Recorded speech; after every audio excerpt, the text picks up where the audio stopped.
আজ দুপুরের আয়োজনে আমি পাবদা ও বাছা মাছ দুটোকে একসাথে রান্না করছি। এখানে প্রচুর নদীর মাছ পাওয়া যায় এবং খেতেও খুব সুস্বাদু। আমার বাচ্চারা মাছ খেতে পছন্দ করে। অনেক বাচ্চারা আছে যারা মাছ খেতে চায় না, কিন্তু আমি আমার বাচ্চাদেরকে প্রতিদিন মাছ খাওয়ানোর চেষ্টা করি। পাশাপাশি আমি সবজি রান্না করছি।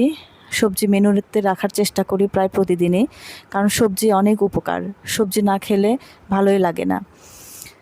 সবজি রান্না শেষ হয়ে গেল, এরপর আমি কাঁচা কলা কেটে নিচ্ছি।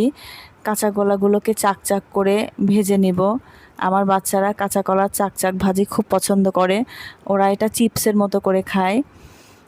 কাঁচা কলা রান্না শেষ হলে আমি এটাকে টেবিলে সুন্দর করে সাজিয়ে দিলাম। এরপর সব কিছু একসাথে সাজিয়ে ওরা সবাই একসাথে বসে খেলো খুব আনন্দের সাথে।